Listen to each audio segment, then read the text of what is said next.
Let's mic चुनावी यात्रा। नमस्कार, लेट्स फाइट में आपका स्वागत है। चुनावी यात्रा में मैं हूं राखी जैन। मेरे साथ हैं पटना से कुलभूषण जी। कुलभूषण जी, तस्वीर साफ हो गई है। बिहार में एनडीए ने क्लीन स्वीप करी है और महागठबंधन औंधा हो गया है। अपन जो बात कर रहे थे कई दिन से, वो चीजें कहीं जमीन पर दिखाई नहीं दी। बिल्कुल आप सही कह रही हैं।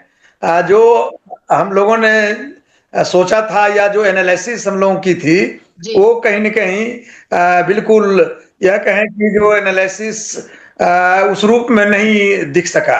हाँ, एक बात मैंने कही थी, जो नैरेटिव्स बनाया जा रहा है बिहार में, जो नैरेटिव्स विपक्ष ने बनाया और जो सत्ता पक्ष ने बनाया, जी तो दोनों में सत्ता पक्ष भारी पड़ा। और जंगल राज का नैरेटिव्स, मैंने पहले भी कहा था, 20 साल पहले के एजेंडा को जिंदा कर लेना ये सत्ता पक्ष की बड़ी सफलता थी। वहीं तेजस्वी यादव ने जो हर घर नौकरी देने का जो वादा किया, कहीं न कहीं इम्प्रैक्टिकल लगा।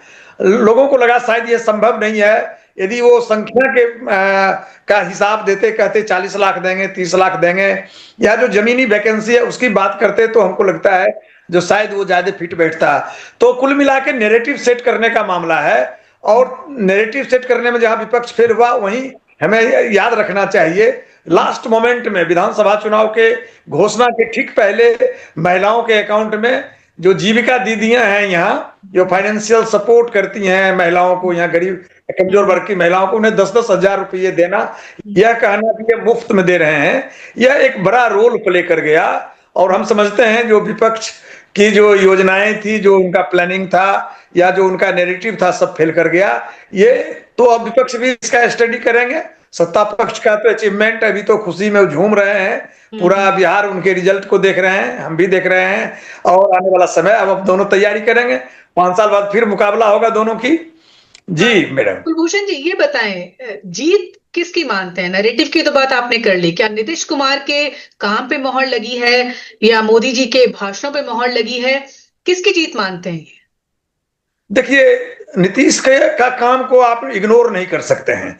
नीतीश ने जो काम किया है, तो उस काम को इग्नोर करना कतई ठीक नहीं होगा। उन्होंने काम किया है, बिहार की तस्वीर बदली है। हाँ, ये दूसरा पक्ष है जो भ्रष्टाचार, बेरोजगारी, पलायन, ये मुद्दा है, यहाँ किसानों की बदहाली है, इसको इन्होंने दूर नहीं किया है। यदि आप भ्रष्टाचार की बात करेंगे, यहाँ के कार्यालयों में भयावह स्थिति है। यदि कोई जमीन का रसीद कटाने जाए तो उससे जो दुर्गति होती है वो ही बता सकता है बेहतर। जो 2-4 कट्ठे जमीन वाले भी हैं, उनको भी वही दुर्गति का सामना करना पड़ता है। हाँ, दूसरी बात ये है, जो नीतीश के का जो वोट है, जो उन्हें जो ईबीसी वोट, जो अति पिछड़ा वोट बोलते हैं बिहार में, उसे पचपनिया कहा जाता है। छोटी छोटी जातियों का एक समूह है जिस पर नीतीश का असर रहा। और उसमें जो आईपी गुप्ता जो एक अलग कोण बनाने की कोशिश किए थे महागठबंधन के साथ, पीएम जो बयान दिए, फिर घुसपैठिए की बात हुई, तो ये जो लोगों में भय पैदा किया। और लास्ट मोमेंट में टेररिस्ट जो एक्टिविटी दिल्ली में हुई, तब हमें लगता है, मुझे लगता है कुछ तकनीकी गड़बड़ी है आपकी तरफ, नेट की शायद कुछ समस्या है। जी हाँ, बात कर रहे थे कि क्या जीत के अपन क्या कारण मान रहे थे, उस पर अपन बात कर रहे थे। जी जी, तो बिल्कुल जो जिस तरह से जो केंद्र के नेता जो नैरेटिव सेट किए, जिस तरह से उन्होंने घुसपैठिए का नैरेटिव सेट किए, और सबसे बड़ा उन्होंने जंगल राज का जो एजेंडा, जो नैरेटिव सेट किया। अब सोचिए, जो 20 साल पहले का एजेंडा है, उसे बीजेपी और उनके लीडर ने यहाँ लोगों के दिमाग में भरने में सफल हो गए।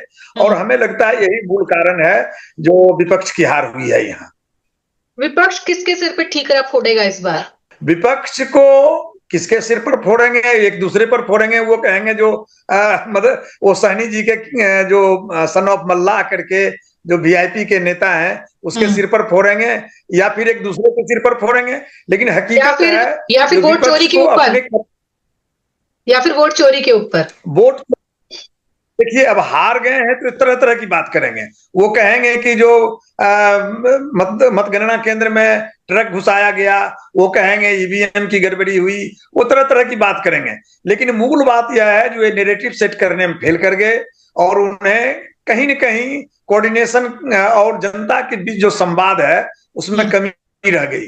भीड़ भले ही जुटती थी, लाखों की भीड़ जुटती थी, राहुल गांधी की रैली में हो या तेजस्वी यादव की रैली में, इतनी भीड़ जुटती थी तो लगता था पूरा बिहार ही बदलाव के मूड में है। तो ये नैरेटिव सेट करने में, जनता के दिमाग को समझने में, और जो इनको और जो एजेंडा सेट करना चाहिए था, उस एजेंडा की एक्यूरेसी में कमी आई। हमें लगता है यही इनके हार का मूल कारण है। जनसुराज ने बातें बहुत अच्छी करी थी और वाकई में एजेंडे वाली बातें करी थी। पलायन को लेके उन्होंने बात करी थी, गरीबी को, भ्रष्टाचार को लेके उनका भी कुछ असर दिखाई बिल्कुल ही नहीं दिया। बिल्कुल वो फेल कर गए। ये तो थोड़ा लग रहा था अजीब सा, वो जो एजेंडा सेट कर रहे थे वो लग रहा था जो ये कहीं न कहीं किसी इशारे पर कर रहे हैं। और जो उन्होंने पलायन को जो केंद्र में लाया था, तो पलायन तो बन नहीं सका। पलायन यदि मुद्दा बनता तो 24 लाख से 30 लाख वोटर जो दूसरे राज्यों से बिहार आया, यदि वो भी वोट करता तो जनसुराज को या विपक्ष को, जनसुराज को नहीं तो कम से कम तेजस्वी यादव के लिए वोट करते। तो वो भी तो नहीं दिख रहा है। इतना मार्जिन है, जो 209 सीट और 34 सीट का डिफरेंस है, 40 सीट का डिफरेंस है। यदि बढ़ भी जाए तो अधिक से अधिक महागठबंधन 40 तक जाएगा, इससे अधिक नहीं बढ़ने वाला है। तो जनसुराज बिल्कुल फेल यहां नजर आए हैं। इन्होंने एजेंडा को सेट करना तो दूर, एजेंडा को आम लोगों के बीच में ये पेनिट्रेट करने में कहीं से भी कामयाब नहीं रहे। तो फिर से इन्हें जनसुराज के जो प्रशांत किशोर हैं, उनको मेहनत करने की जरूरत है। और बिहार के एजेंडा ला में, बिहार में तो एजेंडा है ही भ्रष्टाचार और जो गरीबी, महंगाई, बेकारी और पलायन का है, इस पर इन्हें 5 साल काम करने की जरूरत है। कुलभूषण जी, बीजेपी सबसे बड़ी पार्टी बन के उभरी है, सबसे ज्यादा जो सीटें जीती हैं बीजेपी ने जीती हैं, तो क्या आपको लगता है नीतीश सीएम बनेंगे? फिलहाल तो बीजेपी के नेता बोलना शुरू कर दिए हैं नीतीश सिंह मुख्यमंत्री बनेंगे। अभी एक पत्रकार ने चलाया है टीवी में, जो सूत्र के हवाले से जो बीजेपी के नेता चाह रहे हैं कि नीतीश ही मुख्यमंत्री बने। दरअसल बीजेपी को मालूम है केंद्र में उन्हें सरकार भी चलाना है। तो यदि वो नीतीश को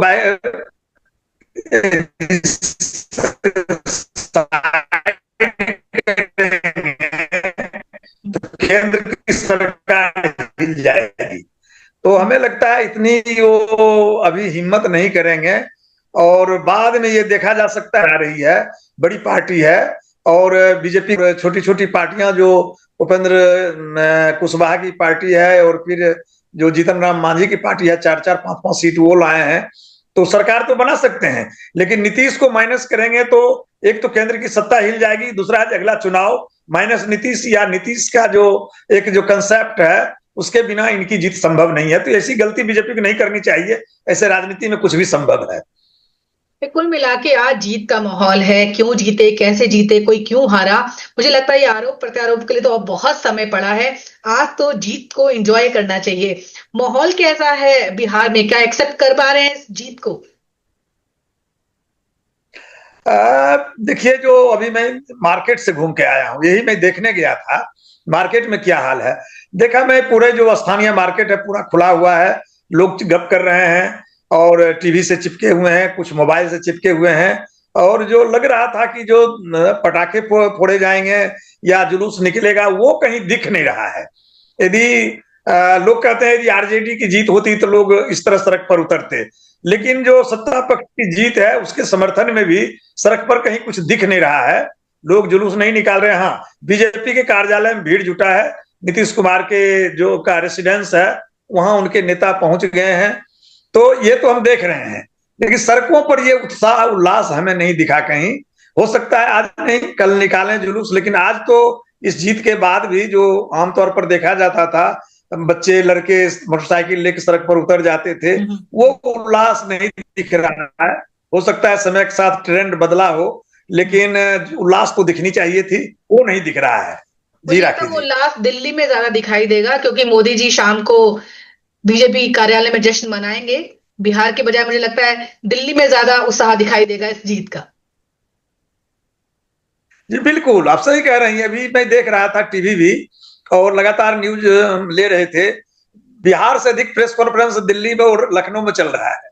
सारे नेता जो जहां हैं वहीं से बयान दे रहे हैं, जनता को बधाई दे रहे हैं, खुशी व्यक्त कर रहे हैं। दिनेश लाल यादव निरहुआ का देखे बयान, वो गीत गा रहे हैं। तो ये तरह तरह की बातें हैं। बिहार में तो जो है सो है ही, बाहर के नेताओं में लगता है गतिविधि बहुत अधिक है। दरअसल ये 27 में होने वाला यूपी के चुनाव पर भी असर डालेगा, इसलिए भी वो लोग ज्यादा उत्सुक हैं और बयान दे रहे हैं। जी, चिराग पासवान पे और थोड़ा सा बात करना चाहूंगी, उनके भविष्य को लेकर क्या लगता है आपको? जीत के बाद उनके लिए क्या समीकरण कुछ बदल सकते हैं?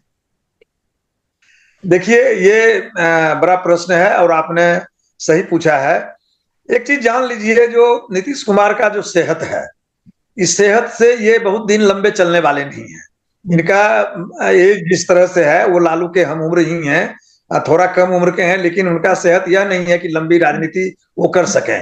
जी। और बीजेपी का जो बिहार में स्थिति है, लाल कृष्ण आडवाणी ने कभी नीतीश कुमार को खड़ा किया था, जो लालू को परास्त करने के लिए लालू के बीच के एक जो ओबीसी नेता है उसको तोड़ना होगा। तो एक अब जो बीजेपी में चल रहा है, जो अब तो कोई दूसरा नीतीश मिल नहीं रहा है, उपेंद्र कुशवाहा फेल हो चुके हैं कुशवाहा नेता के रूप में, तब वो उनका पूरा ध्यान चिराग के पास है। वो नीतीश के जगह चिराग को लेकर आगे बढ़ेंगे, तो चिराग का भविष्य वही भविष्य होगा जो नीतीश का भविष्य है। हो सकता है यदि ये कंसेप्ट बना रह गया, ओबीसी, ईबीसी और पासवान वोट जो जिस जाति से चिराग आते हैं, यदि मिल के बीजेपी को सपोर्ट करें तो वो बीजेपी सत्ता में रहेगी। लेकिन बीजेपी हमेशा बी पार्टी के रूप में यहाँ रहेगी। उन्हें चिराग हो या नीतीश कुमार हो, किसी एक को लेकर ही चलना पड़ेगा। तो विपक्ष में मैंने सत्ता के साथ रहने में चिराग की भलाई है और उनका भविष्य है। दूसरी ओर यदि किसी का भविष्य है, मजबूत जनाधार है, तो तेजस्वी का है। उनके पास बड़े जातियों का आधार है और युवा है। मैं कल भी बताया था जिनका उम्र इतना कम है अभी, जो पूरा जीवन इनका बचा हुआ है राजनीति के लिए। यही हाल चिराग के साथ भी है। चिराग इसीलिए मुस्तैदी से बीजेपी के साथ हैं और खुलेआम बोलते हैं कि हम प्रधानमंत्री के हनुमान हैं। तो उनका अपना भविष्य दिख रहा है, वो अपनी राजनीति करेंगे और हमें लगता है उनकी अच्छी राजनीति चलेगी और वो मजबूती से रहेंगे बिहार की राजनीति में। जी कुलभूषण जी, बहुत बहुत धन्यवाद। बिहार के लोगों को बधाई, आज उनकी सरकार का नतीजा आ गया और उन्हें पता चल गया कौन सत्ता पे काबिज होगा। उम्मीद करते हैं जो भी सरकार अब एनडीए की बनेगी वो अच्छे काम करे और बिहार की जो मूल समस्याएं हैं उन पर ध्यान दे और पलायन को किसी ना किसी तरह रोके, भ्रष्टाचार कम हो, यही उम्मीद कर सकते हैं, ये आशा कर सकते हैं।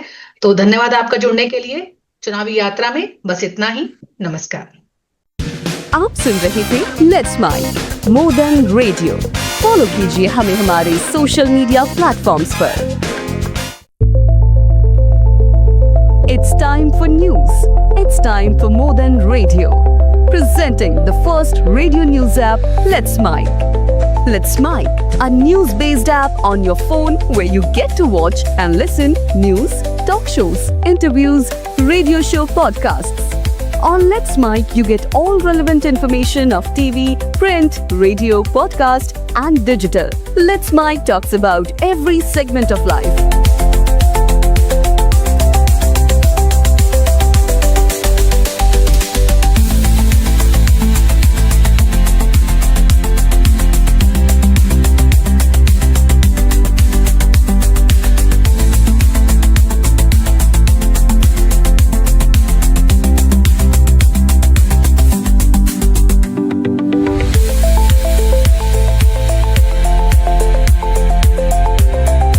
Download the app now from Play Store. Available both on Android and iOS mobile phones. Follow us on YouTube, Instagram, Twitter, LinkedIn, Facebook, Telegram, WhatsApp, Snapchat. Let's talk, let's connect, and let's mic. It's time for news. It's time for more than radio. Presenting the first radio news app, Let's Mic. Let's Mic, a news-based app on your phone where you get to watch and listen news, talk shows, interviews, radio show podcasts. On Let's Mic, you get all relevant information of TV, print, radio, podcast, and digital. Let's Mic talks about every segment of life.